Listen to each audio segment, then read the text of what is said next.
Ok, d'accord. C'est parti. L'enregistrement est en cours. Bamdo qui est arrivé également.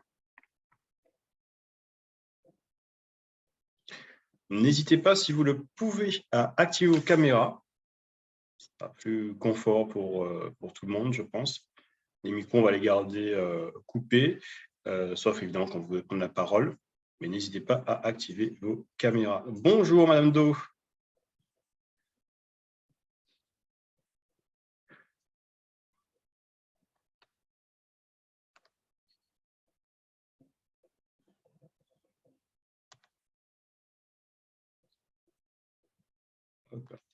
Non, du coup, c'est un coup d'épée dans l'eau pour l'activation des caméras, c'est ça? Il ne faut pas que j'insiste. N'hésitez pas à me répondre dans le chat à l'arrière. Merci, Madame Torudu.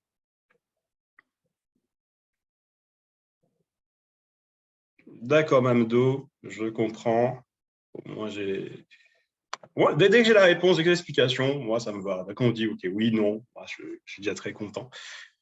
Si c'est possible, tant mieux. Si ce n'est pas possible, je suis dans la compréhension totale. Alors, bonjour, mesdames et mesdames. Non, pas de messieurs pour l'instant, avec nous dans ce webinaire. La question la plus importante pour commencer, comment allez-vous? Je vous laisse me répondre rapidement dans le chat. Comment ça va en ce début de week-end? Enfin, début, je ne sais pas si pour vous, peut-être que vous prolongez à commencer avant, pour ceux qui ont peut-être eu l'occasion de prendre des congés. Et comment allez-vous?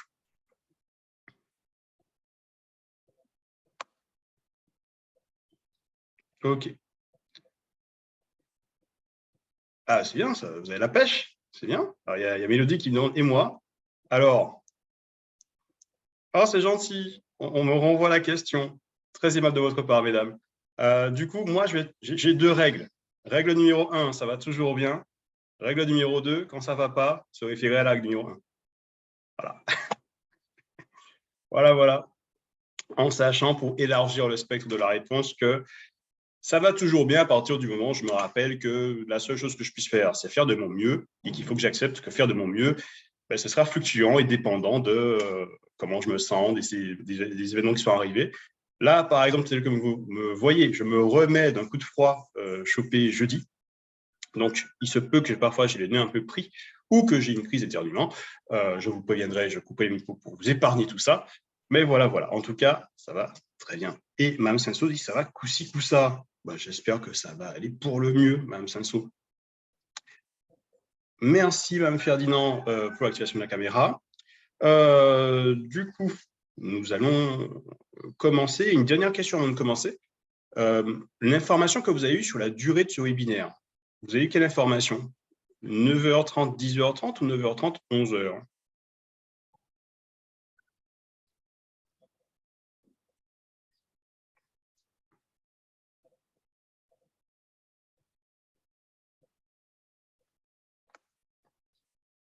Donc 10h30 pour Mme Tourudu, 11h pour Mme Ferdinand. J'ai donc eu raison de poser la question. Nous avons des informations différentes qui s'y occultent. Donc, il y a eu au moins 2 personnes qui ont eu des heures différentes. OK. Bon. Ce que je vais vous proposer, c'est qu'en fonction des échanges, nous verrons. J'ai fait le point avec Tarantia, on ne s'interdit pas de finir plus tôt. Mais après, si vraiment les échanges sont dynamiques et s'il y a beaucoup de questions, moi j'étais déjà bloqué jusqu'à 11h dans tous les cas, donc ce sera un plaisir d'échanger avec vous. Ce qui me permet, avant de vous présenter, avant de vous laisser vous présenter, d'ajouter une dernière chose, c'est que j'espère beaucoup d'interactions. Alors, pas forcément micro ouvert, mais au moins dans les messages. Le but de ce webinaire, c'est pas tant pour moi de m'entendre parler pendant 1 heure. La sensation n'est pas désagréable, pas faux, mais ça risque d'être un peu ennuyant au final. Donc, n'hésitez pas à interagir, à donner vos points de vue, à poser des questions, à rebondir sur les éléments. Ça permettra d'enrichir énormément ce webinaire. D'accord. Donc, voilà. Pour ceci, pour moi, c'est bon. Je vais vous laisser vous présenter. On commence par Madame Torudu. Et dans les présentations, alors, vous rappelez quand même le nom, le prénom, même si on le voit, mais parfois, ce n'est pas celui qui est affiché qui est le nom, le prénom. Donc, nom, prénom, sur quel département vous êtes? Qu'est-ce qui vous a donné envie de suivre ce webinaire? Et est-ce que vous êtes plutôt formateur ou plutôt manager? Parce qu'on a les deux dimensions dans ce webinaire sur la partie gestion de groupe. Alors, Martine Lebon, c'est pas vrai, je m'appelle Audrey Torudu. En plus, moi, je suis tombé dans à fond. Moi, je suis tombé dans à fond. Audrey Torudu, j'ai une formation de cadre de santé de bloc opératoire précisément. Et j'ai fait le choix depuis 2019 de monter un projet dont je ne peux pas vraiment parler, que je ne peux pas développer pour l'instant, puisque je suis encore dans la phase de création. Et donc, voilà, manager, plutôt manager, leader. Et pourquoi je suis dans cette formation? Pourquoi j'ai voulu suivre le webinaire? Tout simplement parce que je pense qu'on n'arrête pas d'apprendre et que l'interaction est intéressante. J'ai arrêté de travailler pour me consacrer totalement à la création et à la finalisation de ce projet. Donc, du coup, je m'ennuie.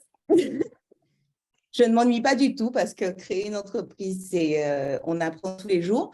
Mais du coup, l'interaction est une demande, en tout cas l'échange avec des personnes qui sont beaucoup plus avancées et intéressantes. Et je pense qu'on ne cesse d'apprendre. Donc, je suis là pour entendre encore un peu de vocabulaire, apprendre, écouter surtout. Et puis partager. Voilà. Merci beaucoup. Merci beaucoup, Mme Torudu. Mme Ferdinand? Oui, bonjour, donc je suis Doriane Ferdinand. Je suis ingénieure travaux, où je suis localisée, je suis en région parisienne, dans le 94. Je suis ingénieure travaux et responsable travaux du coup en maîtrise d'œuvre. Et donc, en général, j'ai une équipe de surveillants travaux qui vont sur le terrain, qui font de la supervision. Donc voilà, c'est plutôt, après, je ne manage pas une grande équipe, mais voilà, plutôt de ce côté. D'accord, très bien. Merci beaucoup. Mme Bonheur. Bonjour à tous, mais bonjour à toutes, hein, apparemment, et à Alexandre.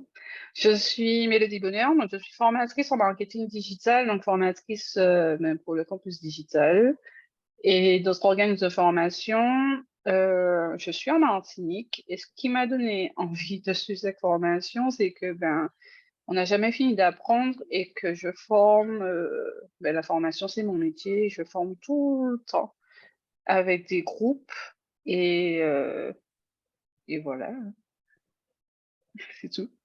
Ok, merci beaucoup, Mélodie. Alors, oui, j'aurais réfléchi à l'appeler Mélodie par son prénom parce que elle a suivi la formation de formateur avec moi au campus digital. J'ai eu le plaisir de la former, de l'amener un peu à la certification, même si l'essentiel du boulot est toujours fait par les stagiaires. Donc, voilà pourquoi ne soyez pas surprise de me voir appeler Mélodie par son prénom.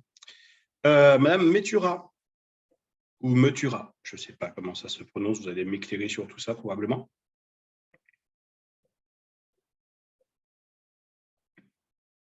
Alors, le micro est coupé, hein, toujours.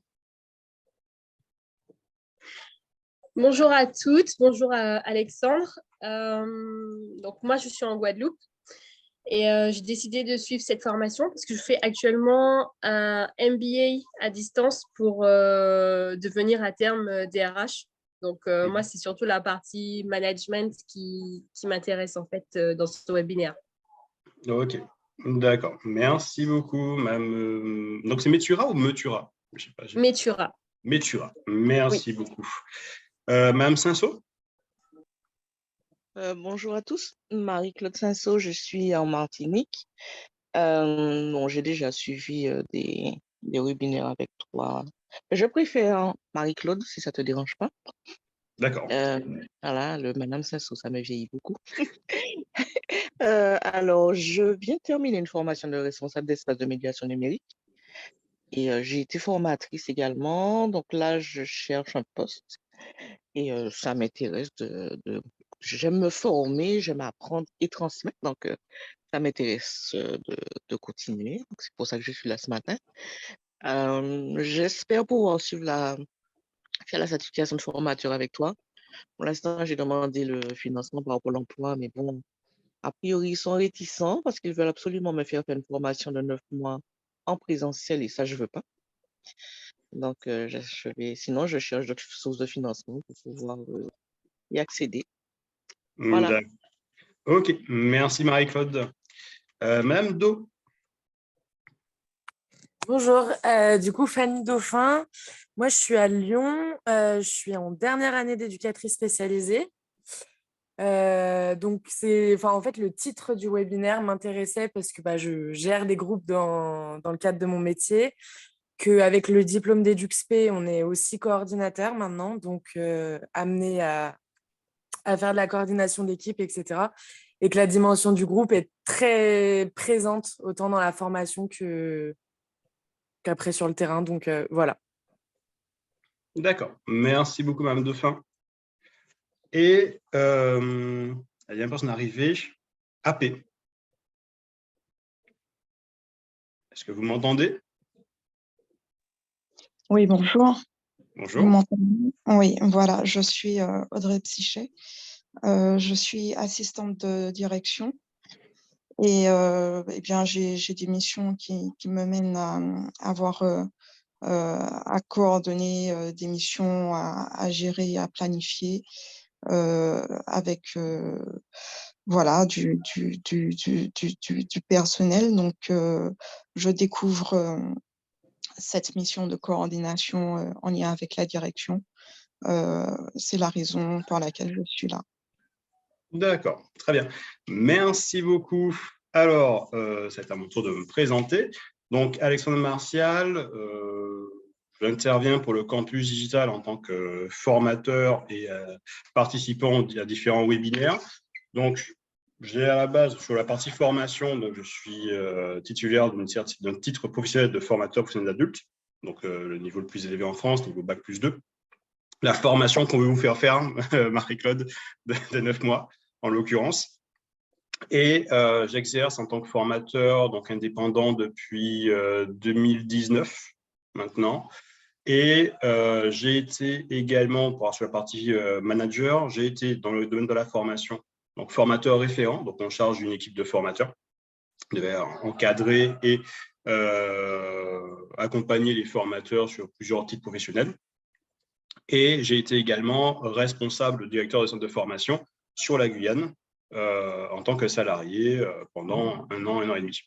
Et auparavant, j'ai été aussi manager plateau sur un plateau d'assistance téléphonique pendant 2 ans. Et ça remonte un peu, déjà un peu. Voilà. Et puis différents rôles de management de coordination, notamment dans le bénévolat, puisque j'ai été responsable formation pour la Croix-Rouge française en Martinique, le niveau donc associatif, voilà, et chargé de mission et développement et coordination des actions des jeunes. Voilà, voilà. Donc, nous allons pouvoir entrer dans le vif du sujet et je pars du principe que pour discuter d'un sujet, il faut qu'on soit tous d'accord sur ce que c'est. Et j'aimerais vous poser la question, pour vous, qu'est-ce que c'est que manager ?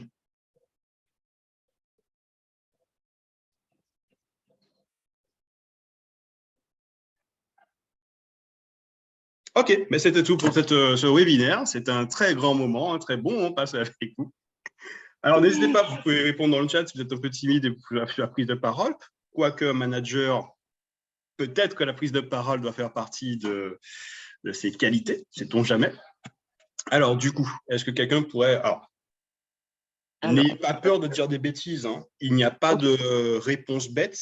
Il n'y a que le risque de devenir bête à force de ne pas se poser de questions, de ne pas proposer de réponses. D'accord, mais il n'y a pas de réponse bête en soi. Donc, je me lance, Marie-Claude. Oui. Pour moi, manager, c'est coordonner une équipe, c'est c'est une posture aussi, hein. Pas une posture de chef, une posture de... Alors, pour moi, c'est pas un manager, c'est pas un chef. Pour moi, c'est un coordinateur d'une équipe, voilà, qui, euh, qui, qui veut atteindre les objectifs et qui entraîne avec lui son équipe. Voilà. D'accord. Donc, une unité de coordination d'équipe qui rassemble ce que vous avez dit, c'est ça? C'est ce Oui, que j'ai tout à fait. compris?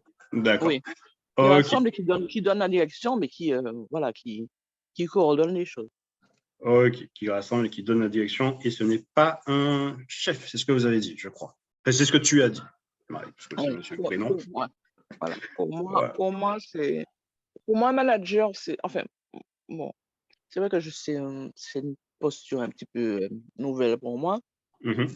mais en fait, dans mon cadre, en tout cas, de travail, puisque ma formation va m'amener à manager des groupes de médiateurs numériques, notamment dans des espaces, dans des tiers-lieux. Et pour moi, un responsable d'espace de médiation numérique, c'est pas un chef. C'est une personne qui manage son équipe, qui gère l'espace, qui cherche des partenaires, voilà. Mais pour moi, c'est pas un chef. Bon, ça, c'est ma position. Ok. Merci Marie-Claude. Alors, on a Ingrid qui a indiqué que manager, manager, c'est superviser une équipe. Du coup, Ingrid, j'ai une question pour toi. Du coup, c'est quoi un superviseur? Si le manager, il supervise l'équipe, le superviseur, il fait quoi?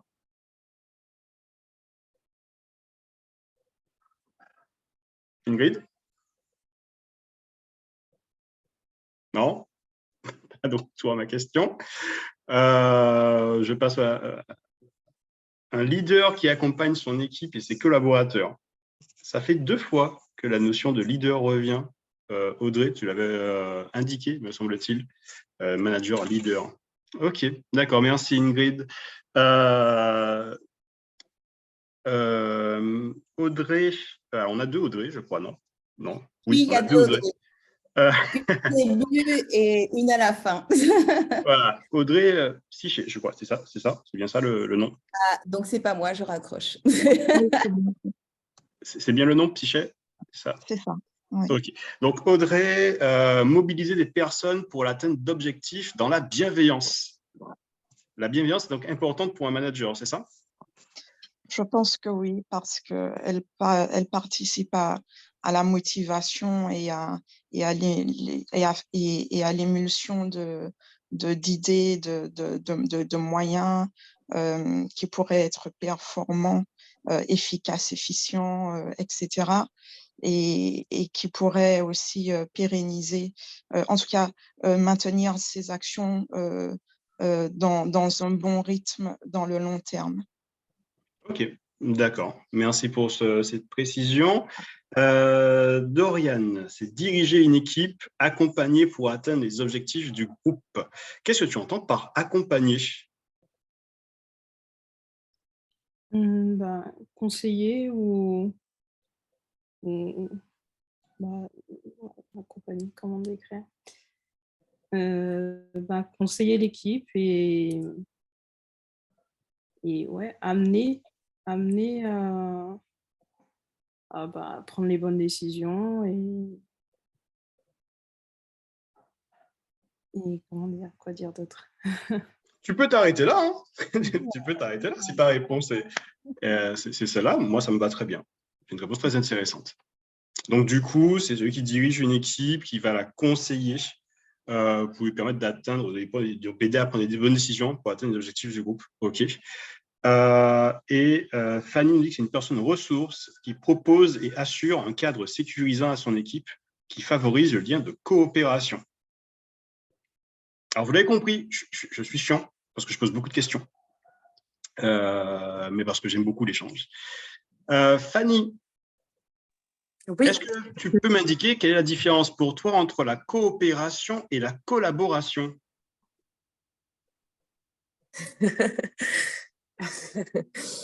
C'est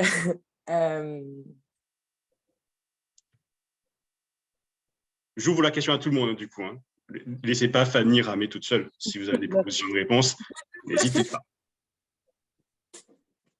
Même les managers avertis, hein, ils bug sur cette question le plus souvent. Est-ce que quelqu'un a une idée? C'est quoi la différence entre collaboration et coopération? Pour moi, la notion de collaboration, elle s'ouvre plus sur l'extérieur de l'équipe.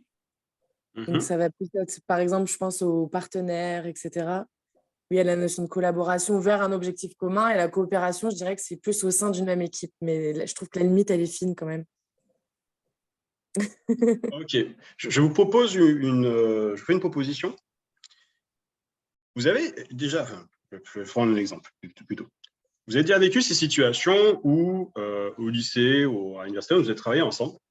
Et puis, il y a ceux qui se disent, OK, moi, je fais la partie 1, toi, tu fais la partie 2, toi, tu fais la partie 3, et toi, tu fais la partie 4. Et puis, il y a les groupes où vous disiez, OK, on travaille un peu tous ensemble sur les éléments, et on valide ensemble la partie 1, la partie 2, la partie 3, la partie 4. Ce qui correspond, grosso modo, à une représentation du travail. Eh bien, ces deux groupes, le premier groupe qui dit, ben, toi, tu fais 1, moi, je fais 2, moi, je fais 3, l'autre fait 4, et on assemble ensuite, c'est de la coopération. On ajoute les opérations les unes aux autres. La collaboration, c'est on fait tous ensemble. OK?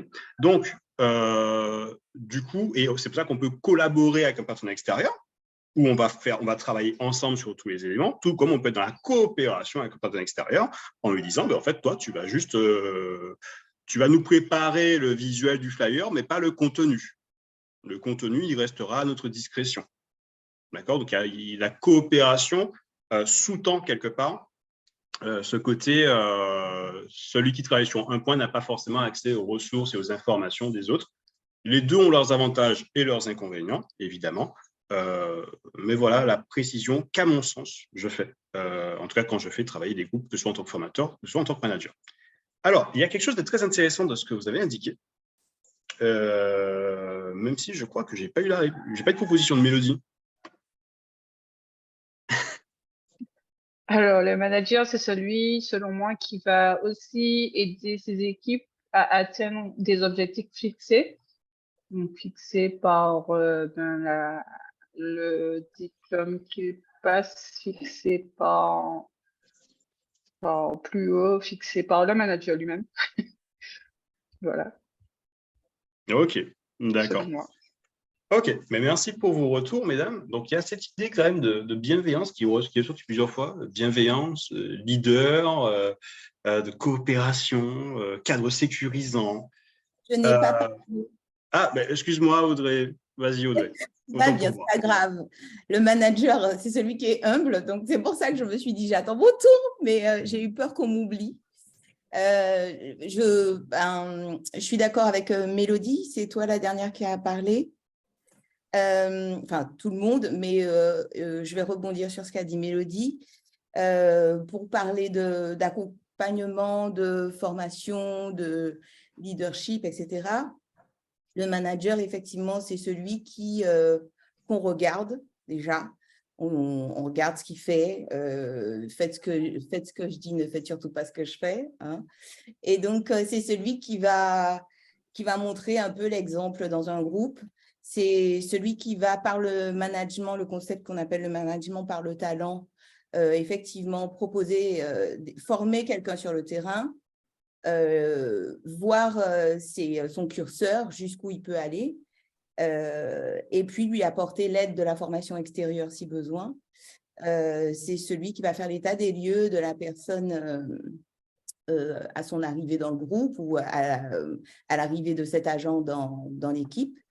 Et qui, justement, va regarder se déplacer ce curseur au fur et à mesure de ce qu'il apprend, les concepts de comment on appelle ça, de connaissances expérientielles et de savoir, je ne sais plus comment on dit déjà, de savoir savant et expérientiel, c'est ça. Et voilà, quoi. C'est celui qui accompagne effectivement en disant, même dans l'exemple que tu donnais tout à l'heure, sur des projets, des avancées de projets. C'est celui qui va dire par le management, par le talent, justement, lui, il est capable de faire ça, donc je vais le choisir pour ça. Comme ça, on va avancer, on est sûr que…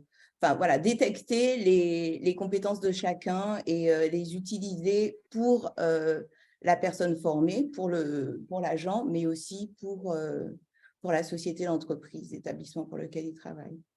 D'accord. Merci pour cette proposition, très riche. Et on retrouve encore cette idée de celui qui va manager par les talents, qui va identifier, qui va amener les autres. Très intéressant. Très intéressant. Alors, je rappellerai quand même que le manager est avant tout quelqu'un qui a des objectifs à atteindre. Ça conditionne déjà pas mal de choses.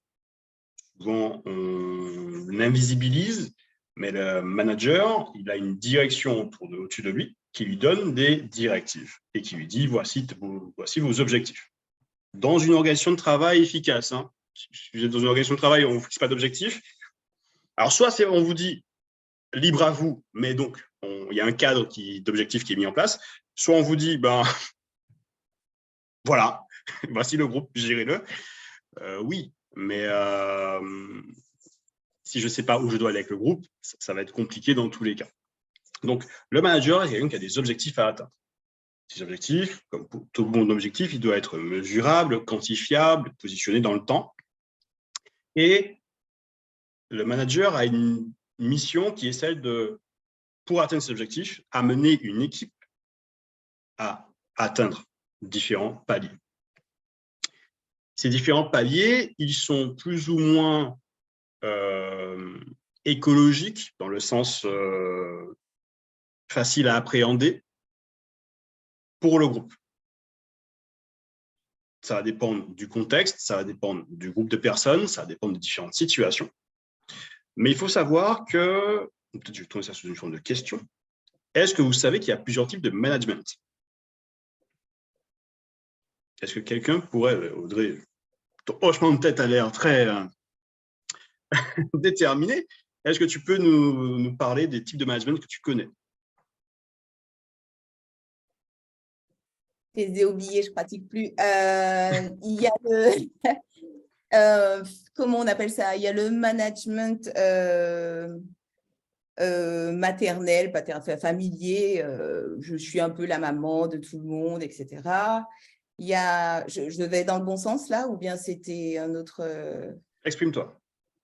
Ah, il y a le management qu'on dit par quoi? Par agressif, je ne sais plus comment on dit, mais où en fait on est toujours dans la menace, si tu ne fais pas ci, tu auras, etc. Il y a quoi d'autre comme management? Il y a le management amical, fais ci pendant que je fais ça, tu vas voir, etc. Et j'ai oublié en fait les concepts, j'ai oublié le nom des concepts, manque de pratique. Mais en tout cas, je les ai vécus. Alors, du coup, est-ce que quelqu'un d'autre veut faire une proposition avant que je rebondisse? Participatif, paternaliste, etc. Est-ce que tu as des idées derrière le etc.?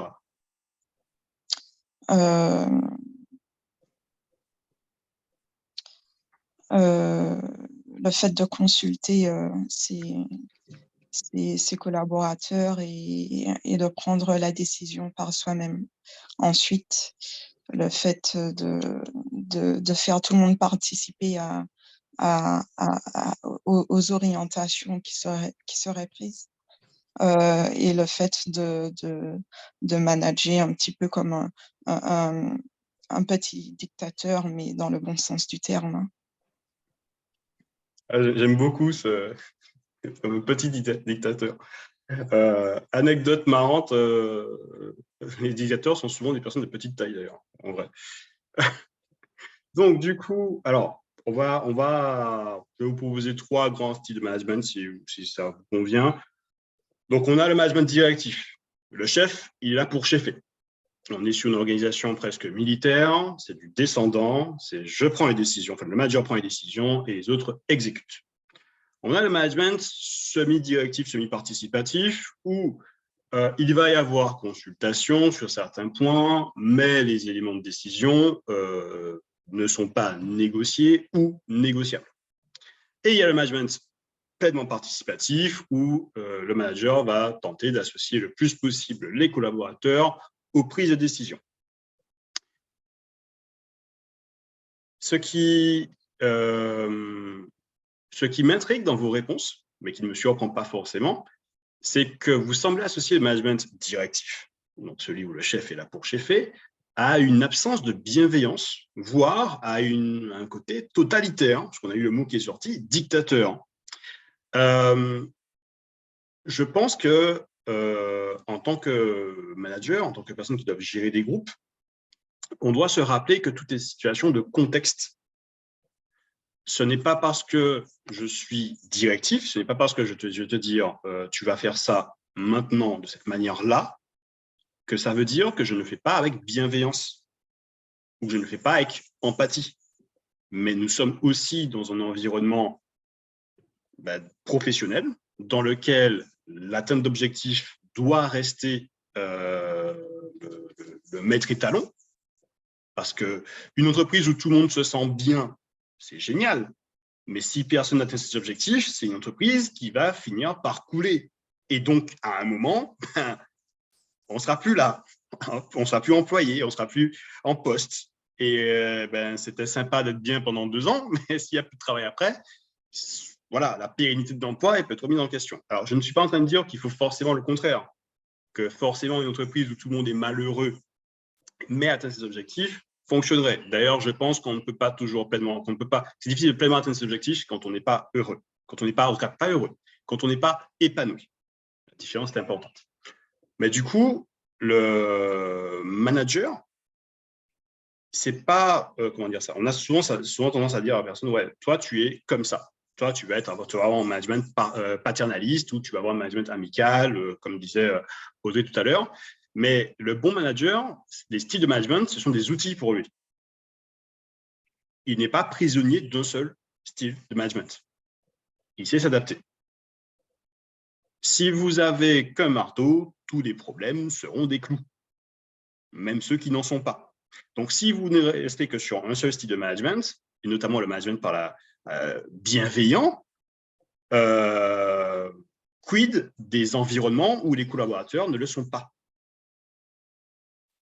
Moi, personnellement, j'ai connu une situation où je devais manager quelqu'un qui était dans une volonté de saboter mon travail.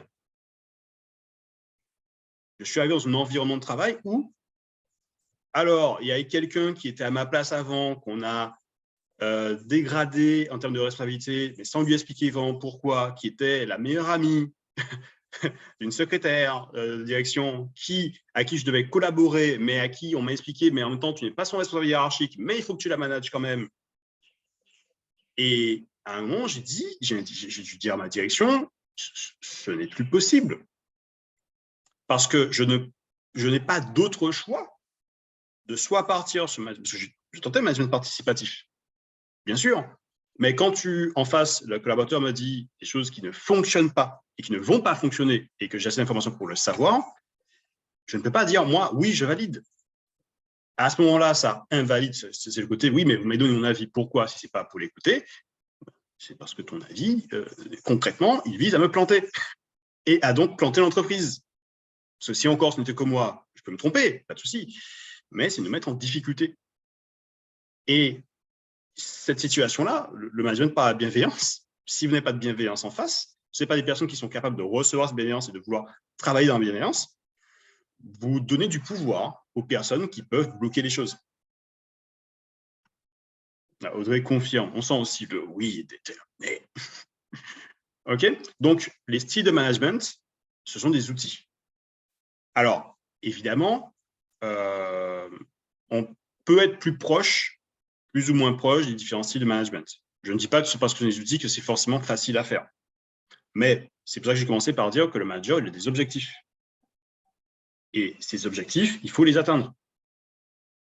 Et rappelez-vous que, généralement, c'est comme pour une équipe de foot. C'est plus facile de changer l'entraîneur que de changer les 11 joueurs. vous avez une responsabilité en tant que manager.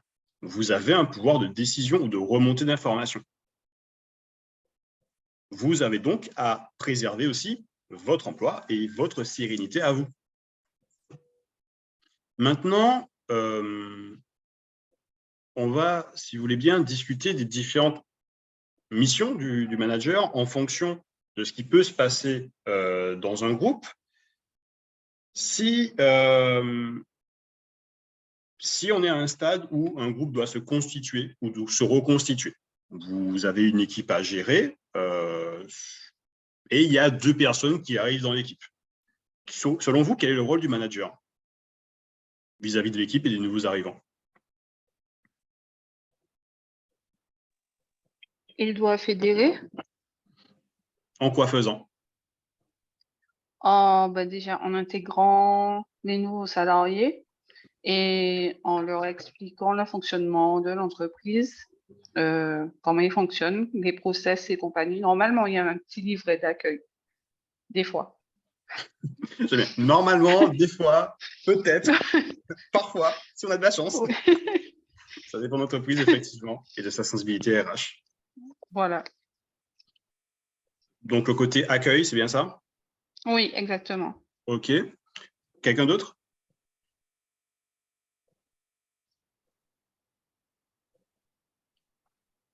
Alors, les accueillir et les intégrer, dit Ingrid, la bonne intégration. Alors oui, hein, c'est très bien ce que vous me dites, mais moi, concrètement, je ne vois pas à quoi ça correspond. C'est quoi bien intégrer quelqu'un? Moi, je connais des managers, je leur dis, mais moi, hein, je vais prendre encore mon exemple, je suis arrivé en Guyane en tant que responsable. Bonjour, oui monsieur, bonjour, bienvenue. Oui, c'est moi votre nouveau responsable, en fait. Ah, vous êtes là aujourd'hui? D'accord. Ouais, ok, ben, bienvenue monsieur. Voilà. Du coup, voilà. Est-ce que là, on a fait une bonne intégration? Il faut que le manager informe le reste de l'équipe de l'arrivée du nouveau et qu'il prépare vraiment un moment convivial pour que l'intégration puisse se faire en toute intelligence et peut-être impliquer aussi l'équipe dans l'organisation de ce moment pour vraiment les responsabiliser. Alors, hop là. Oui, effectivement, Ingrid, je vois aussi la réponse d'Audrey Psyché. Rassembler autour des valeurs qui mèneront à l'atteinte de l'action avec solidarité. Vous êtes vraiment très attaché à cette dimension solidarité, bienveillance, cohésion. C'est bien. Je ne suis pas sûr que ce soit toujours pertinent dans le rôle du manager, parce que parfois, il n'y a pas besoin forcément de solidarité. Hein. Le minimum qu'on vous demande, c'est que votre groupe fonctionne. Et pour qu'un groupe fonctionne, les gens n'ont pas besoin de s'apprécier. Ils ont besoin de se respecter et d'être conscients de la valeur du travail de chacun. Ils n'ont pas forcément besoin de se sentir solidaires ou empathiques les uns les autres. C'est du bonus. Et du bonus que vous avez parfois du mal à mettre en place, pas parce que vous n'allez pas le vouloir, mais parce qu'encore une fois, l'humain est l'humain. OK. Donc, présentation de l'ensemble du fonctionnement, ainsi que des équipes et des rôles et missions. Oui, tout à fait. Donc, oui, cette dimension d'accueil, c'est ça. Il y a des nouveaux membres de l'équipe qui vont arriver, mais pour intégrer une équipe, il faut savoir qui est chacun, qui fait quoi, comment, et donc créer ce moment de présentation. Un accueil, ce n'est pas juste dire à quelqu'un, bon, ben voici ton bureau, il y a 5 personnes avec toi, dites bonjour, et puis voilà, tu t'assois à ton poste et tu commences. Là, ce n'est pas un accueil de qualité. C'est vraiment prendre le temps. Prendre le temps de faire le tour, de présenter chacun, les différentes missions. Ça peut paraître chronophage, mais ça conditionne aussi donc l'intégration à l'équipe. Et un adulte a besoin de se sentir intégré à un groupe. Ça fait partie des éléments qui font… Nous sommes des animaux sociaux. Nous avons besoin d'interaction. Et même si on n'a pas besoin d'être les meilleurs amis du monde, pour commencer à être capable de se respecter, de communiquer efficacement, il faut d'abord savoir qui est qui fait quoi, et ainsi de suite. OK? Donc là, effectivement, on est plutôt bon dessus. Et dans le cas où il y a des tensions dans le groupe, Jean-Bernard a foutu une droite à Jean-Eustache. Voilà. qu'est-ce que vous faites en tant que manager? Médiation, j'ai pu voir méditation. Médiation. Alors, médiation, c'est-à-dire?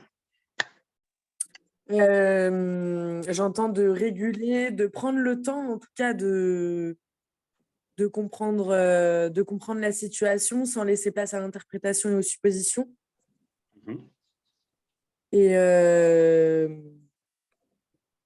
Et du coup, souvent dans les conflits, il y a quand même plusieurs versions de l'histoire, on va dire, selon la subjectivité de chacun.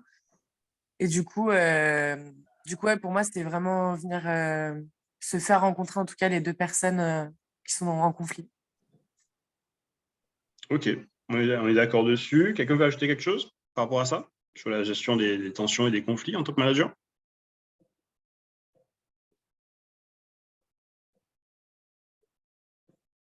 Non? Donc, effectivement, il va falloir rappeler le rôle de chacun. Oui, alors, rappeler le rôle de chacun. Est-ce que tu peux m'expliquer, Audrey Psyché, dans quel sens tu indiques ça? Donc, qu'est-ce que tu dis à Jean-Bernard, et qu'est-ce que tu dis à Jean-Eustache par rapport à leur rôle, par rapport au fait que Jean-Bernard a mis une droite à Jean-Eustache? Bon, tout d'abord, je pense que je demanderai à chacun d'exposer sa version des faits. Enfin, c'est la définition de la médiation. Et puis, qu'un interlocuteur tiers puisse faire le constat, non sur l'émotion, mais plutôt sur les faits et la façon dont chaque personne les a interprétés. Et par la suite, s'il y a eu un conflit, c'est qu'il y a eu un quiproquo ou quelque chose comme ça, ou un rapport de compétitivité sur une mission ou quelque chose comme ça. Donc, bien recadrer le champ d'action de chaque personne peut éventuellement éviter à l'avenir le même type, en tout cas, de conflit. Que chaque personne sache quelle est sa zone d'action et à partir de quel moment elle peut s'insérer dans celle de l'autre pour contribuer. Ok, d'accord, oui. Alors, il y a aussi Marie-Claude qui dit en cas de conflit, recevoir les deux parties séparément pour avoir leur point de vue. Oui, mais je suis aussi partisan du fait, dans tous les cas, on va schématiser le process. Donc, dans un premier temps, identifier ce qui s'est passé de la manière la plus objective factuelle possible, et ça ne va pas s'arrêter qu'à écouter les deux personnes qui se sont mis sur la tronche. C'est aussi écouter les autres personnes qui ont pu être témoins, alors quelles informations elles ont, quels sont les éléments qui sont la chronologie des faits, comme on dit. Avant d'arriver à la droite, il y a certains des événements en amont qui auraient pu être faits pour éviter d'en arriver à ce stade. Je suis peut-être déjà dans l'interprétation. Je ne sais pas s'il y a forcément des choses qui étaient en amont. Parfois, peut-être que c'est juste Jean-Bernard qui avait mal luné. Il n'a pas aimé comment Jean-Eustache lui a dit bonjour, lui a mis une droite. Voilà, des fois, il y a. Alors oui, souvent, si on est sur un conflit larvé qui explose d'un coup, c'est-à-dire que le conflit était larvé et qu'il y a peut-être des choses qu'on a pu identifier avant. Mais parfois, le coup de sang, ça arrive d'avoir un coup de sang et de réagir de manière totalement péter un câble littéralement, sans forcément que ça soit lié à quelque chose, à un passif forcément entre deux personnes. Dans tous les cas, il y a cette dimension dans un premier temps d'avoir les faits. Que s'est-il passé? Objectivement, factuellement, que s'est-il passé? Dans cette dimension-là, donc, écoutez toutes les personnes qui ont des informations à apporter, donc les parties prenantes, mais également les personnes qui étaient témoins de la situation.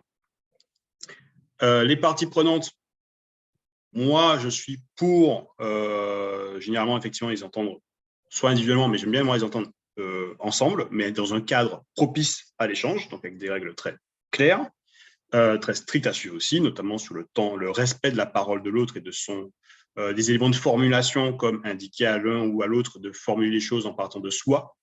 Donc, on ne va pas dire, si Jean-Bernard commence à me dire « Ah oui, mais Jean-Eustache, non, comment toi, tu parles de toi. Je me suis senti. je me suis senti vexé parce que j'ai eu l'impression qu'il me regardait d'une manière qui m'a fait me sentir mal. Ouais, on va cibler sur soi.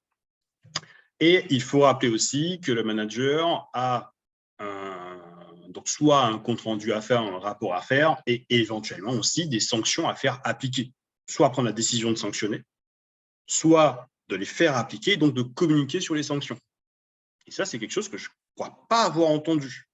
Mais ça fait aussi partie du manager de dire à quelqu'un, à un moment, bah, en fait, tu as dépassé le cadre de ce qui du travail, de ce qui est autorisé. Ça aussi, c'est la partie manager. Hein. Et là aussi, je reviens aux 3 outils. Sur la manière de le communiquer, ce ne sera pas toujours intéressant, ni pour la personne sanctionnée, ni pour le manager, d'y aller en mode OK, totale bienveillance, solidarité, empathie totale. Parce qu'à un moment, il y a des comportements qui sont répréhensibles. D'accord ? Moi, demain, j'ai un collaborateur qui est mis en cause parce que il fait subir du harcèlement moral ou sexuel à une collaboratrice. Excusez-moi, l'empathie, elle ne va pas forcément être très flagrante de ma part, parce qu'on est sur un comportement répréhensible dans le cadre d'une entreprise et face à la loi. D'accord ? Alors évidemment, si on est sur une tension, un conflit de moindre envergure, ou qui ne renvoie pas à des choses aussi scandaleuses que les exemples que je viens de prendre, oui, on peut accompagner. Mais en tout cas, il faut rappeler qu'il y a vous êtes aussi, en tant que manager, vous représentez l'autorité. Et que l'on veuille ou non, l'autorité, c'est aussi pouvoir poser les choses et dire que quand c'est comme ça et pas autrement. Et ensuite, s'assurer que la situation soit de nouveau propice au travail efficace. D'accord ? Donc, ce n'est pas forcément évident de gérer des conflits, de gérer des tensions, surtout dans un groupe qui vit bien normalement, parce que du coup, il y a toujours ce côté un peu touchy où, bon, comme on aborde des choses avec le reste de l'équipe, comme on aborde des choses avec Jean-Bernard, il revient. Alors, comment on se positionne ? Il a été sanctionné, il a purgé sa sanction. Est-ce que j'ai fait avec Jean Eustache ? Est-ce que je l'ai mis un peu à part l'un de l'autre ? Voilà, c'est des gens un peu touchy qui ne sont pas forcément évidents à gérer, mais qui vont faire appel à votre intelligence situationnelle et aussi le fait que le manager ne doit pas être isolé. Votre direction est censée vous appuyer. D'accord ? Hein ? Rappelez-vous, hein, vous êtes dans une organisation de travail efficace, vous n'êtes pas censé être seul. Soit il y a d'autres managers avec lesquels vous pouvez échanger sur des questions, soit vous avez votre direction hiérarchique qui doit pouvoir vous donner des conseils et supports par rapport aux différentes situations. Alors, 3e situation que nous allons voir et voir comment on pourrait réagir en tant que manager.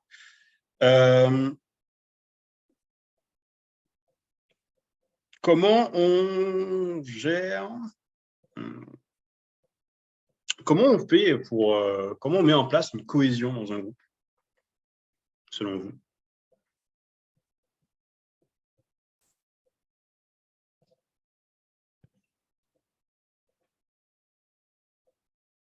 Eh bien, on ne fait rien.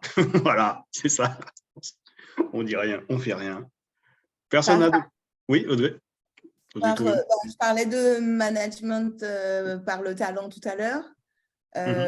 C'est effectivement repérer les atouts de certaines personnes en fonction du projet, du sujet, et utiliser ces personnes en leur demandant leur accord, évidemment, hein.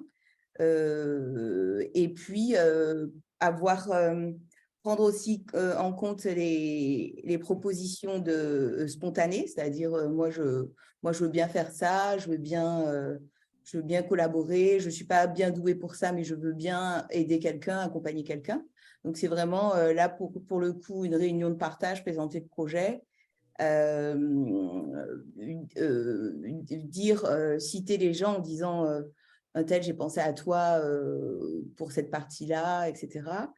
Et surtout, les plus timides ou les moins confiants, leur dire vous êtes les bienvenus, on a toujours besoin de monde, tout le monde, rassurer aussi, leur dire que tout le monde a sa place dans le projet, tout le monde peut proposer quelque chose.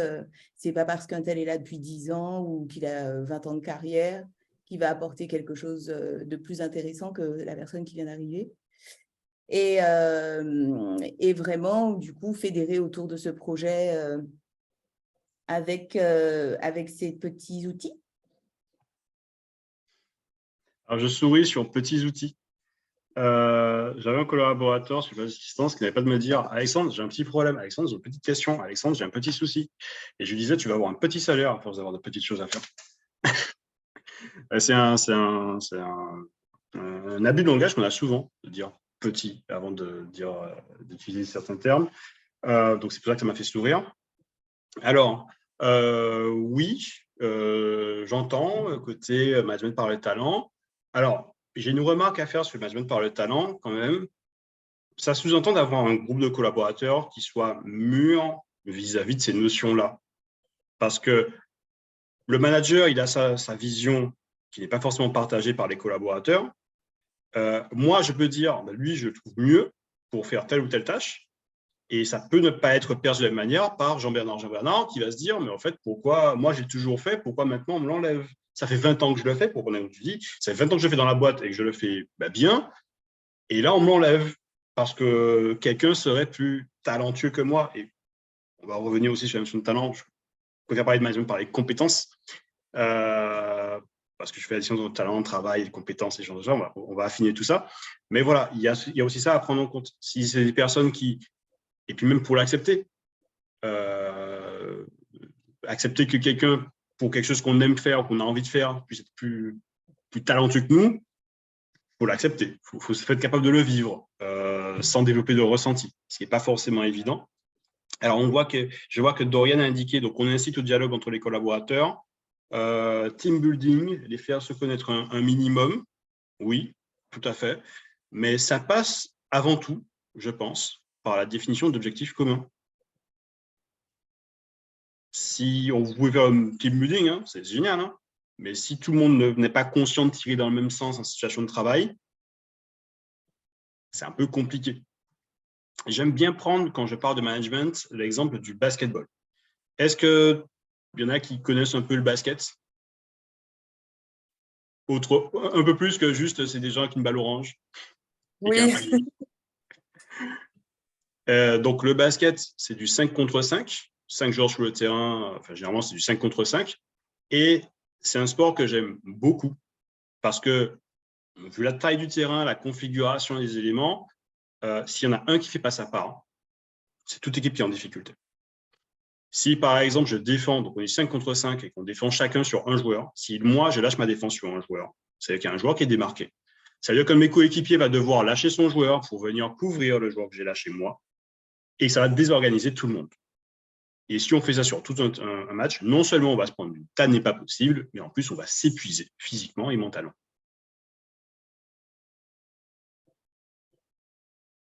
Team petite, non. Ah oui, d'accord. Oui. Oui. Voilà. Donc, l'important, c'est d'avoir un objectif commun. Parce que c'est cet objectif qui va faire que moi, je ne vais peut-être pas lâcher mon joueur, même si je suis HS. Mais parce que l'objectif, il va te dire, oui, mais l'objectif, c'est qu'on souffre ensemble, en fait. Parce que, OK, c'est facile pour personne, mais on veut, sur ce carton-là, on ne veut pas prendre plus de 20 points. Et on va essayer de s'accrocher à ça ensemble. S'il n'y a pas d'objectif commun défini, c'est difficile de faire les personnes travailler pleinement ensemble. Parce que s'il n'y a pas d'objectif collectif, a priori, ce sont des objectifs individuels qui vont primer. Et les objectifs individuels, ils peuvent être soit avantageux pour votre objectif à vous, tant mieux, soit ils peuvent être désavantageux. Et à ce moment-là, c'est plus compliqué. Ok. Est-ce que vous pensez de cette histoire de définition des objectifs? Est-ce que ça vous parle ou pas? Oui, en effet, moi, quand on parle d'objectifs communs, ça donne un but et une visée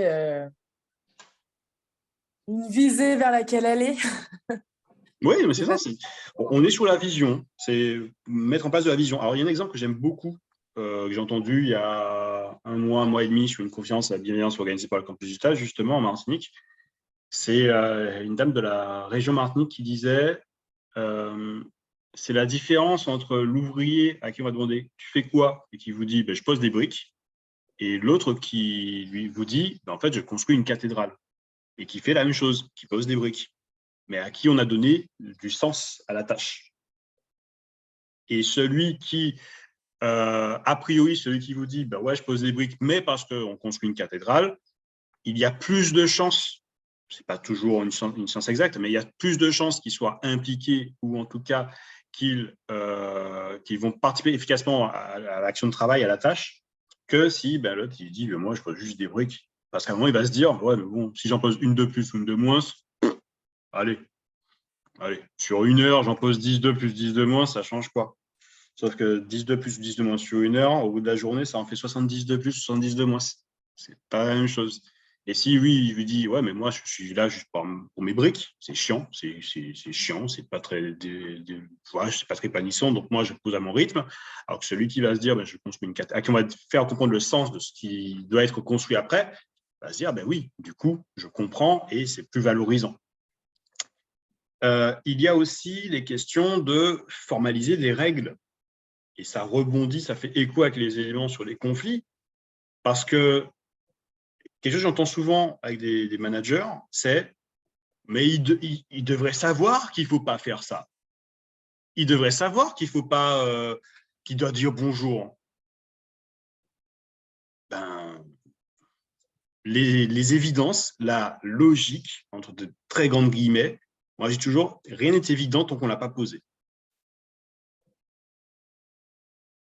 Il y a des gens qui vont vous dire, ben moi, je tire la chasse chez moi une fois et c'est suffisant. D'autres qui vont vous dire, ah ben non, si tu n'as pas tiré 2 fois, c'est que tu es un gros dégueulasse. Et ils vont avoir tous les deux leurs arguments et ils ne vont pas forcément s'entendre parce qu'à un moment, ben, ils ne se sont pas mis d'accord. Qu'est-ce qu'on fait? Pourquoi on le fait? Et ils vont tous les deux vous dire, mais c'est logique. Ce qui est une phrase particulièrement agressive. Hein. Quand à quelqu'un, quand on vous dit, mais c'est logique, ce que ça sous-entend de votre perception de la situation n'est pas très positive généralement. Donc attention aussi à nous quand on est face à un groupe, même quand on est fatigué, la manière de communiquer est importante. Et donc, formaliser les règles. Quelles sont les règles du groupe? Et là, encore une fois, on va revenir sur les outils.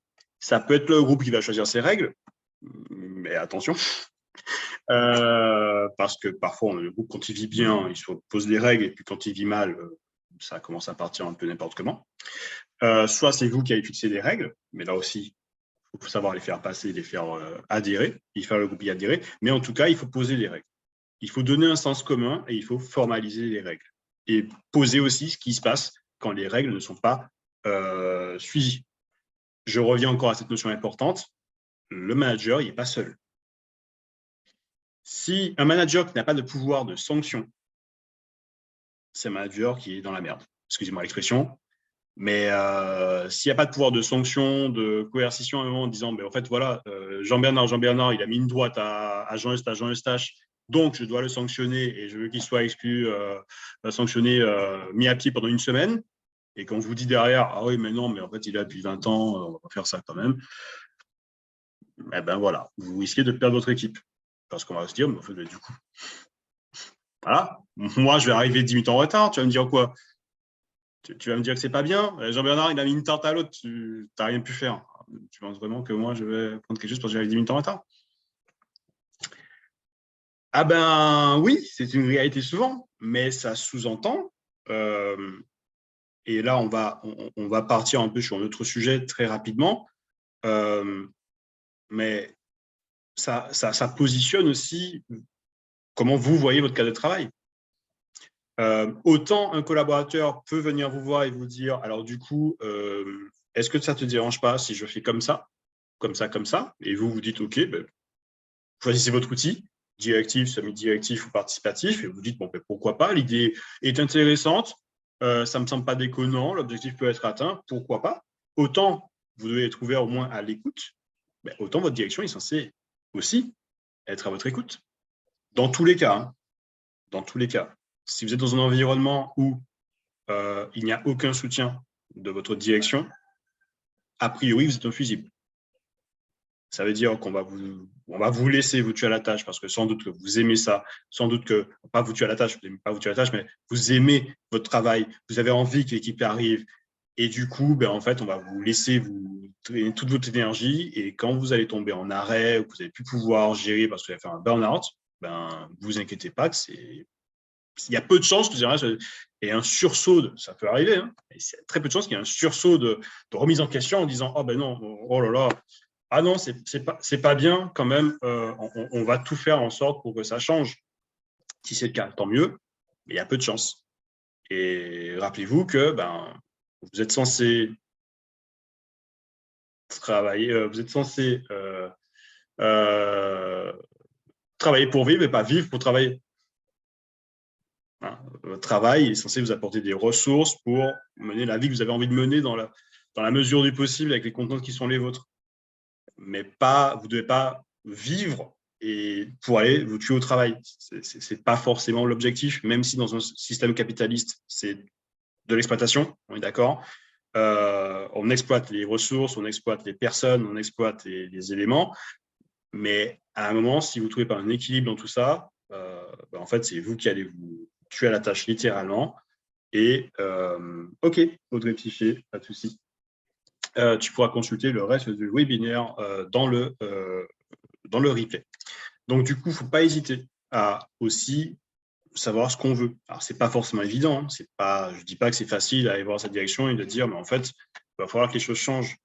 Mais rappelez-vous que si vous aimez ce que vous faites, rien ne vous empêche, au contraire, à aller voir ce qui peut être possible ailleurs. Ou, à ce moment-là, de voir comment aussi vous adapter à la situation. Si à un moment, vous vous mettez en danger parce que vous n'avez pas de pouvoir de sanction en tant que manager et qu'on ne fait rien pour vous, à un moment, de manière ou d'une autre, ça va impacter votre fonctionnement. Si on ne vous aide pas, vous allez devoir aussi à un moment lâcher un peu les chevaux et dire, OK, là, je vais moins me donner la personne, ou moins gérer telle ou telle situation. Et ça, lors des entretiens obligatoires, les entretiens obligatoires, ça aussi, ça fait partie des éléments. C'est OK, mais qu'est-ce qu'on m'apporte en fait comme levier, comme ressource, comme élément pour pouvoir faire mon travail? Vous donner un objectif, oui, mais un objectif, il est OK, mesurable, quantifiable, positionné dans le temps, mais il doit être associé de ressources, des ressources humaines, des ressources financières, des ressources temporelles, des ressources matérielles. Qu'est-ce qu'on m'offre comme ressources pour faire mon travail? L'objectif, je ne pourrais pas l'atteindre tout seul. Je veux bien tout bien faire, mais je ne pourrais pas toujours tout bien faire si je n'ai pas le matériel pour. Si pas les ressources pour. OK, il est 10h40. Est-ce que vous voulez qu'on continue jusqu'à 11h ou Audrey me dit que oui. Pour les autres?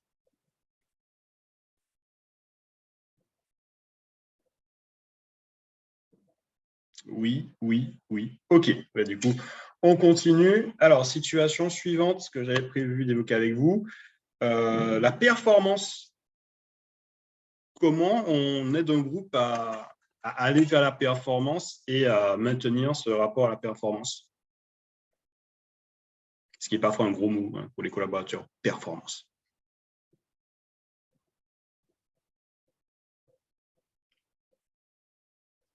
Je vais prendre la parole.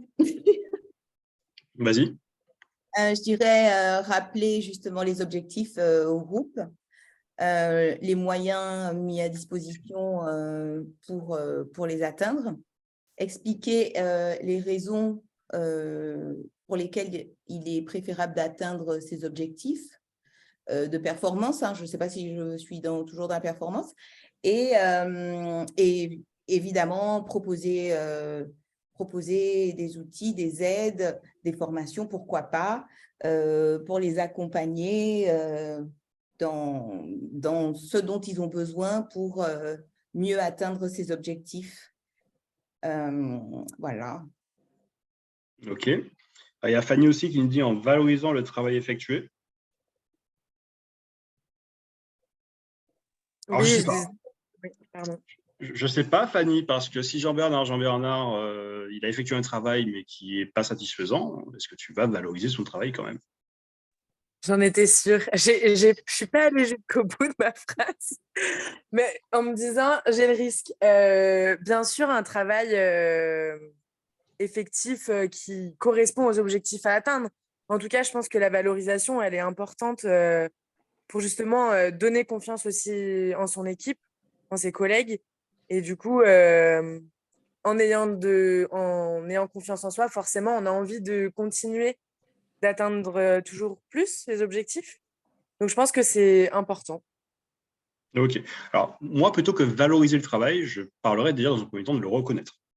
Ça, dans tous les cas, Jean-Bernard, il a fait, je dis n'importe quoi, il a fait 3 télés, il a fabriqué 3 télés, on en a fabriqué 10, et il a quand même fabriqué 3 télés. Donc, je vais lui reconnaître le fait qu'il a fait ces 3 télés. Ça ne veut pas dire que je le valorise, parce que l'objectif est loin d'être atteint. Et que si je le valorise d'avoir fait 3, alors que les autres ont fait 10, et que c'était l'objectif à atteindre, qu'est-ce que je fais pour les autres?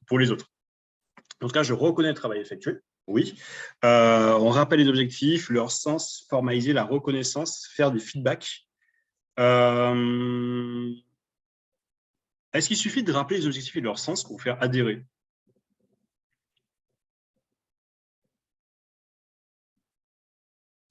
Pour faire adhérer, c'est-à-dire adhérer à quoi?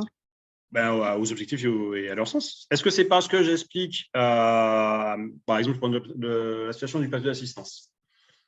On a un objectif qui est de faire les QoS, donc les Quality of Services, donc tout ce qui est temps de décrocher d'appel, temps avant d'identifier le besoin du client, temps pour gérer le dossier, avoir l'appel qui dure le moins longtemps possible. OK. L'objectif, c'est que le temps d'appel soit le plus court possible, tout en restant qualitatif. Mais est-ce qu'il suffit que je rappelle cet objectif et que je explique pourquoi c'est important pour que la personne adhère? Après, si elle adhère pas, on se demande ce qu'elle fait dans la boîte. Hein. Mais je ne peut-être pas.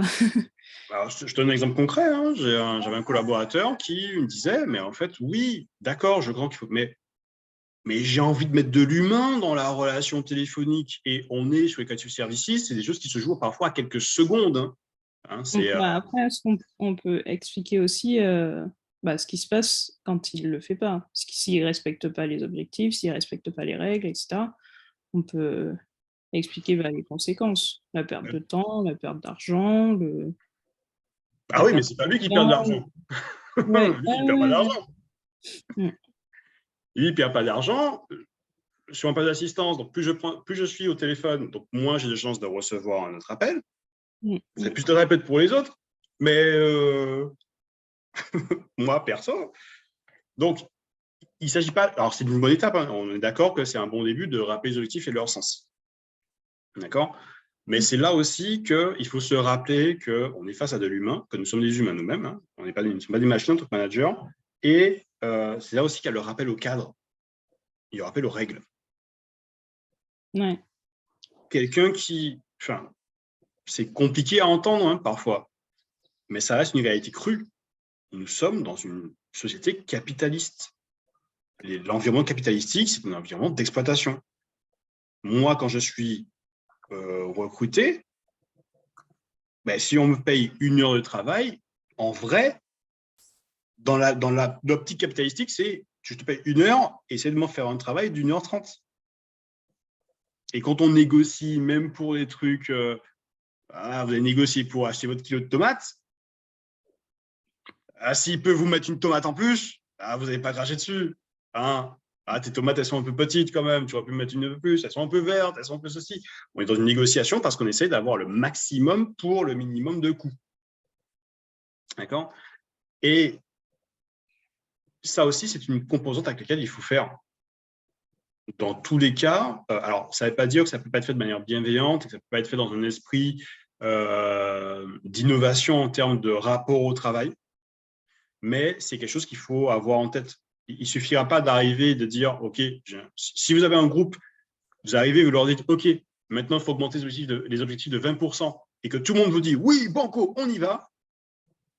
Honnêtement, votre travail de manager, il est très facile et ce ne sera pas souvent la réalité. Par contre, vous allez prendre toute votre dimension quand il y a quelqu'un qui va peut-être vous dire, ah ouais, mais 10%, c'est déjà bien. Pourquoi 10%, c'est déjà bien? Et pourquoi on ne va pas s'arrêter à 10%? Parce que c'est ça aussi, hein, je rebondis encore sur les 3 outils, directif, semi-directif ou participatif, mais quand votre direction vous dit qu'il faut augmenter de 20% les ventes, ce que vous pouvez offrir comme négociation aux collaborateurs, c'est est-ce qu'on fait, on doit faire 20%, c'est soit la manière de l'atteindre, soit est-ce qu'on fixe un objectif plus ambitieux. Vous ne pourrez pas entendre qu'ils vont vous dire « oui, on va faire 10%. » Si vous leur dites « oui », c'est vous qui mettez en danger parce que vous n'avez pas atteint notre objectif. Donc, c'est déjà instaurer une culture de la performance. Alors, encore une fois, pas dans un rapport machinal, oui, mais en fait, c'est pas juste du chiffre, pas juste de la statistique, mais dire qu'est-ce que c'est que la performance, qu'est-ce que c'est que la qualité, et trouver un équilibre. Parce qu'il y a forcément un équilibre à trouver entre la qualité pour que le travail soit plus économe dans son environnement pour la personne qui travaille, et la qualité dans le sens, c'est du bête et méchant. Tu dois faire ça parce qu'il faut faire ça, parce qu'il faut faire ça, parce qu'il faut faire ça. D'accord ? Il y a toujours un équilibre à trouver pour le manager. Le manager, c'est un peu celui qui va devoir digérer une directive et la rendre comestible pour les collaborateurs. Alors, pas forcément avec une magnifique présentation, mais il doit pouvoir l'ingérer et la digérer. Alors, quel point? Hop là.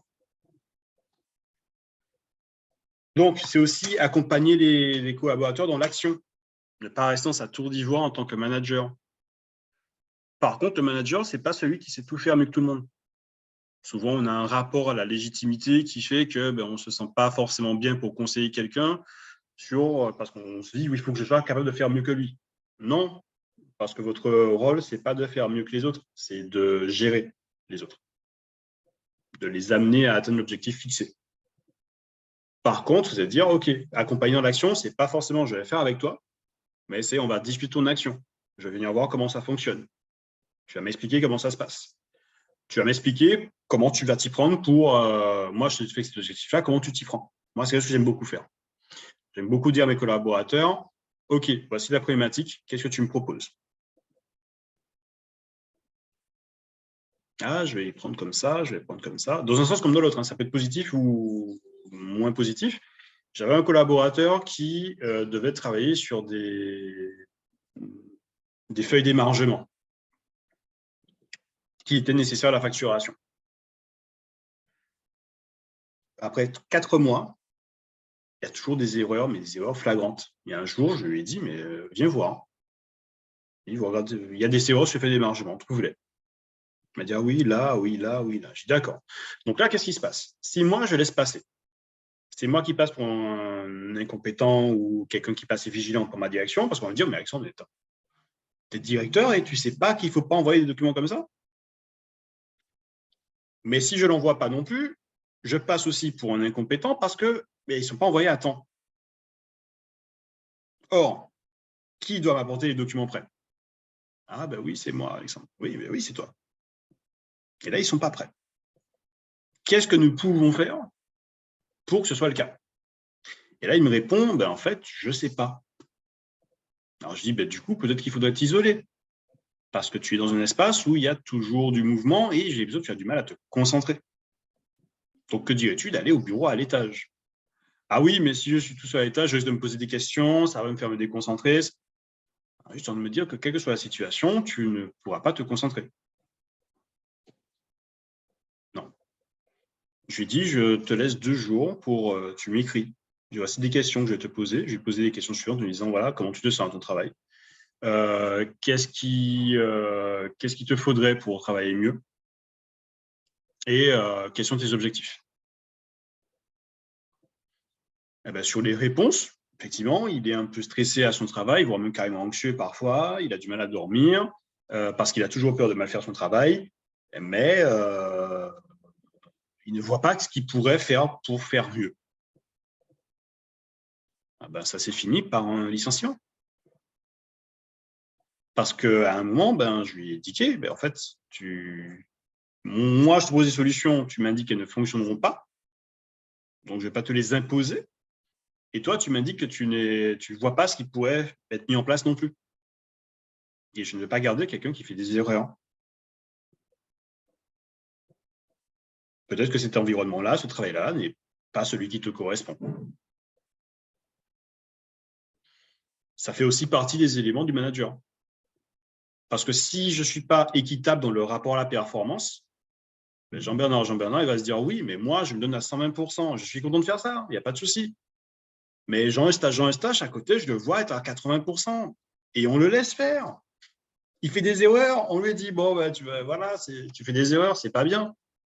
Et moi, comme je vais chercher la performance, on me dit, c'est bien, mais moi, je vais la chercher, la performance. Est-ce qu'une formation n'aurait pas pu être une solution? Ben, il a été formé. Il a été formé 2 semaines avant de prendre son poste, directement au siège de l'entreprise, donc directement par les personnes qui avaient mis en place les process. Il a eu un suivi également. Il y a eu des points individuels faits avec des éléments de correction, de travail, d'autonomie, voilà, voici des exemples, des situations. Mais parfois aussi, il faut accepter que la compétence ne soit pas intégrée. Hein. C'est humain. Tout le monde ne peut pas tout faire. Ou plutôt, tout le monde ne peut pas tout faire au moment où on lui demande de le faire. Ça m'arrive de former des personnes, je sais qu'elles n'y arriveront pas parce que dans leur cheminement cognitif, personnel, ce n'est pas le moment pour eux. Quelqu'un qui a du mal à comprendre les notions et les concepts et qui a eu une formation de formateur, par exemple, ça ne passera pas. J'aurais beau passer toute mon énergie dessus à mettre des activités, on vient de trop loin. Et pour une situation de travail, c'est la même chose. Et à un moment, il faut peut-être aussi savoir prendre la décision de dire, ben, si on est d'accord qu'on étudie une situation, enfin, même pas, on n'a pas besoin d'être d'accord, mais si vous, en tant que manager, vous avez identifié différentes solutions, vous en avez parlé, le collaborateur n'est pas capable de vous en proposer, si ce que vous proposez ne fonctionne pas, ben, vous avez un objectif à atteindre. Et si vous avez la latitude pour, ben, à un moment, ou si on vous interroge pour, à un moment, ça ne sert pas à grand-chose de défendre quelqu'un pour garder son poste alors qu'il n'est pas efficace à son poste. Lui, là, la personne en question, il était anxieux, il ne dormait plus. Donc, ça veut dire que si je le maintiens, je peux dire, on refait encore une formation, on va me poser la question aussi, mais pourquoi tu le renvoies en formation encore? Qu'est-ce qui te fait dire que la formation sera la solution? Et là, effectivement, ce n'est pas un problème de compétence, on est sur de l'incapacité à se concentrer. Quand je dis que vous avez une idée plus claire, on était vraiment sur du contrôler que des personnes ont signé du lundi au vendredi. Il y a 2 cases par jour. Et faire le calcul au fond. Arriver et me donner une feuille où, ben, en fait, il manque 3 signatures et qu'il n'y a pas d'explication. Donc, je ne sais pas si la personne était présente, absente, et que c'est son métier d'aller chercher l'information. La formation a été mise en place, les explications, les entretiens avec moi-même, avec d'autres formateurs, avec d'autres personnes. À un moment, quand ça ne passe pas, ça ne passe pas. D'accord, mais oui, s'interroger aux différentes solutions, c'est le rôle du manager. Et quand on a exploré toutes les solutions, ça devient plus compliqué. Et favoriser aussi le travail en collaboration.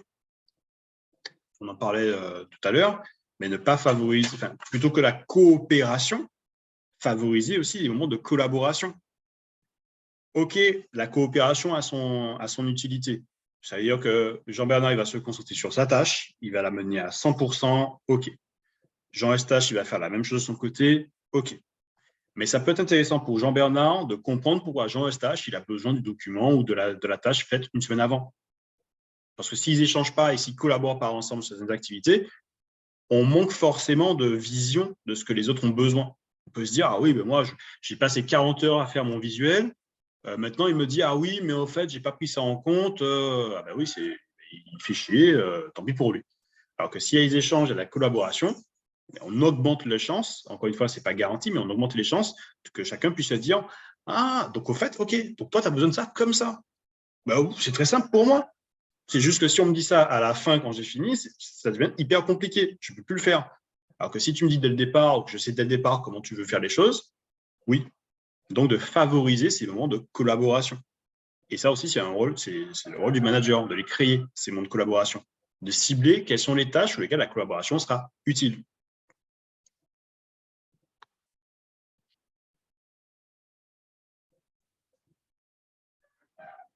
Alors, je crois qu'il y a une erreur dans la... Tu le vis sur ton poste, c'est ça? Non. Le vis ma vie sur mon poste, d'accord. OK. Ouf. Le vis ma vie sur mon poste fonctionne bien pour comprendre ce que fait l'autre. Oui. Oui. aussi. Mais il faut s'assurer que chacun fasse déjà bien son travail. Parce que le vice à ma vie, j'arrive et puis il me dit, ouais, mais attends, mais il prend 40 minutes pour taper un texte de 10 lignes.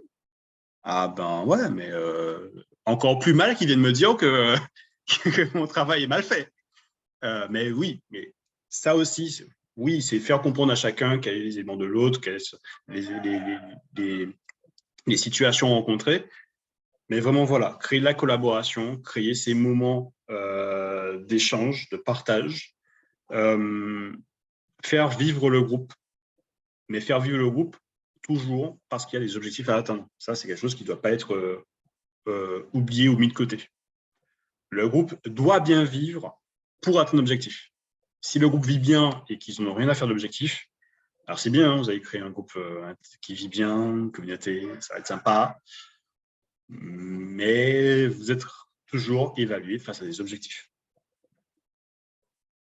Nous arrivons à la fin de ce webinaire. Qu'est-ce que vous en avez pensé?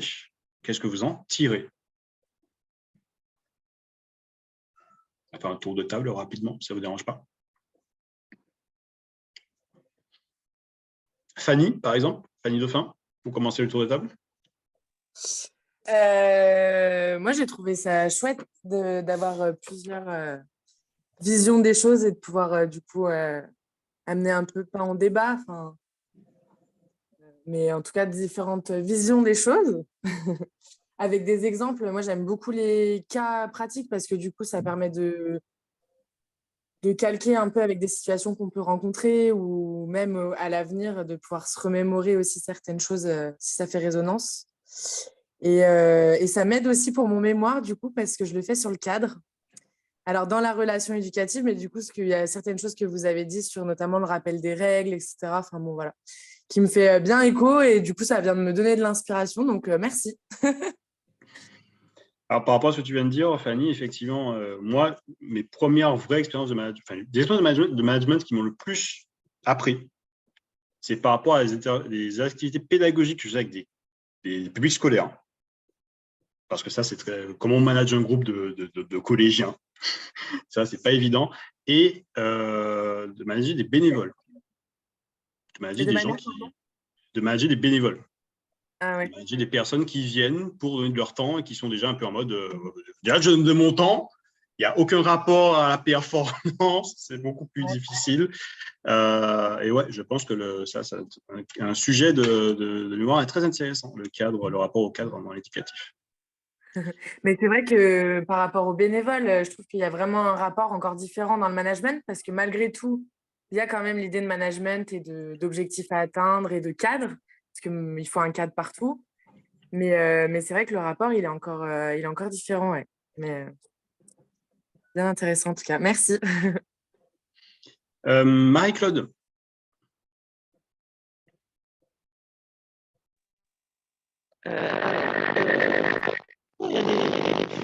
Oula, Marie-Claude, je vois que tu as un souci avec le micro. Comment? On t'entend de manière très, très particulière. C'est très robot qui grésille.